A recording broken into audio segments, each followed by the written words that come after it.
હાસ્ય, મસ્તી અને મિત્રતા આ તમામની વચ્ચે એક મજાક બની મોતનું કારણ. પળભરમાં ઉડી ગયું તમામ મિત્રોનું હાસ્ય અને એવા ઘેરા આઘાત સાથે સોંપો પડી ગયો કે ઉપસ્થિત તમામ લોકો અવાક રહી ગયા. તો જોઈએ એવું તો મિત્રો વચ્ચે શું બન્યું કે એક ક્ષણ એક મિત્ર માટે મોતની ક્ષણ બનીને રહી ગઈ.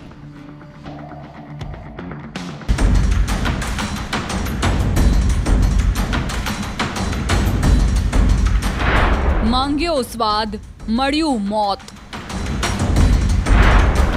સીસીટીવીમાં કેદ આંચકાજનક દ્રશ્યો.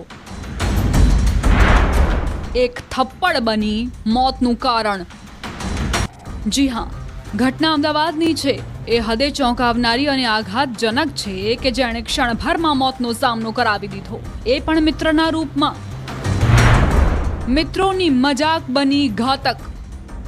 એ સીસીટીવી દ્રશ્યો સામે આવ્યા કે જેમાં મોતનું તાંડવ ક્ષણભરમાં એવું આવ્યું કે એક જીવ લઈ જતું રહ્યું. તારીખ 18 ઓગસ્ટ 2025ના રોજની ઘટના છે. સ્થળ અમદાવાદના વસ્ત્રાલનું દ્વારકેશ પાન પાર્લર કે જ્યાં રિક્ષામાં કેટલાક મિત્રો આવ્યા અને તમામ બહાર નીકળ્યા. એક મિત્ર રિક્ષામાંથી જેવો ઉતર્યો કે બીજા મિત્રએ તેને થપ્પડ મારી દીધી. ફક્ત એક થપ્પડ મારતા જ તે મિત્ર ધડામ કરતો જમીન પર પટકાયો અને સીધો જ બેહોશ થઈ ગયો. તેમ છતાં થપ્પડ મારતો યુવક તેને કંઈ બોલી રહ્યો હોવાનું જોવા મળ્યું. જોકે તેની સાથેના અન્ય લોકો પણ તુરંત તેને ઊભો કરવાનો પ્રયત્ન કરે છે, પરંતુ તે થતો નથી. પછી થોડી જ સેકન્ડ બાદ થપ્પડ મારનાર યુવક તેને ઊભો કરી રિક્ષામાં લઈ જતો જોવા મળ્યો. યુવકને માથાના ભાગે પહોંચી ગંભીર ઈજા. જેવી થપ્પડ યુવકને મારી કે તે જમીન પર ફસડાઈ પડ્યો અને માથાના ભાગે તેને ગંભીર ઈજા પહોંચતા તેને તાત્કાલિક સારવાર માટે દાખલ કરાયો, પરંતુ 12 દિવસની સારવાર દરમિયાન તેનું મોત નીપજ્યું. કે આખા મામલે પોલીસે મનુષ્ય વધનો ગુનો દાખલ કરી આગળની કાર્યવાહી હાથ ધરી. 18/8/2025ના રોજ વસ્ત્રાલ રિંગ રોડ ઉપર આવેલા દ્વારકેશ પાન પાર્લર આગળ 4 મિત્રો ભેગા થયા હતા, જેમાંથી એક મિત્ર ભાવેશ વાઘેલા દ્વારા મરણ જનાર કરણ ઠાકોરને લાફો મારતા તેઓ નીચે પડી જતા માથાને ભાગે તેમને ઈજા થયેલી હતી. તેઓને હોસ્પિટલમાં દાખલ કરવામાં આવ્યા હતા. આ છે ભાવેશ વાઘેલા કે જે પોલીસ ગિરફ્તમાં આવી ચૂક્યો છે, પરંતુ તેને નહોતી ખબર કે એક થપ્પડની કિંમત તેને તેના મિત્રના મોતથી જેલમાં જઈને ચૂકવવી પડશે. પોલીસે સમગ્ર ઘટના મામલે જ્યારે તપાસનો ધમધમાટ તેજ કર્યો તો જાણવા મળ્યું કે મિત્રો વચ્ચેની મજાક એક મિત્રના મોતના અંતથી આવી.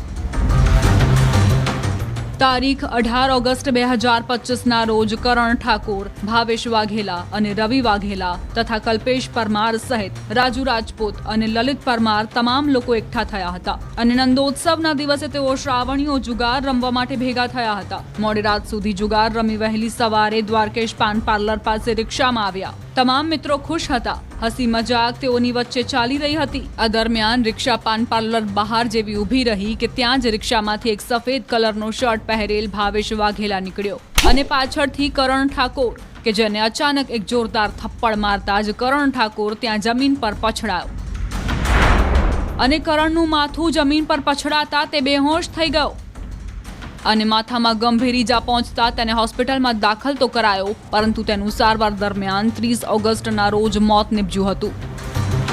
30/8ના રોજ તેમનું મૃત્યુ થતાં અકસ્માત મોત દાખલ કરવામાં આવેલી હતી. આગળની તપાસ કરતા જાણવા મળેલ કે આરોપીએ મરણ જનારને લાફો મારી નીચે પડી જતા તેમનું મૃત્યુ થયેલ હોવાથી તેમાં BNS કલમ 115(2) મુજબનો ગુનો રામોલ પોલીસ સ્ટેશન ખાતે દાખલ કરવામાં આવેલ છે. જાણવા મળ્યા મુજબ મૃતક કરણ ઠાકોર વસ્ત્રાલમાં સુંદરમ આવાસમાં રહેતો હતો, જ્યારે ભાવેશ વાઘેલા પંચરત્ન આવાસમાં. ઘટનાની રાત્રે બધા મિત્રો જુગાર રમીને નાસ્તો કરીને દ્વારકેશ પાન પાર્લર પાસે ભેગા થયા ત્યારે આ ઘટના ઘટી હતી. જે તે સમયે મૃતકના પરિવારને તેમના મિત્રોએ કરણ નશામાં હોવાનું જણાવ્યું હતું. 12 દિવસની સારવાર બાદ કરણનું મોત નિપજતા તેની અંતિમ વિધિ કરાઈ હતી. આ દરમિયાન મૃતકના તમામ મિત્રોએ સાચી હકીકત કરણના પરિવારને જણાવી હતી કે ભાવેશ અને કરણ વચ્ચે રજનીગંધા લેવા બાબતે બોલાચાલી થઈ હતી, જે માથાકૂટમાં ભાવેશ વાઘેલાએ કરણને લાફો માર્યો હતો,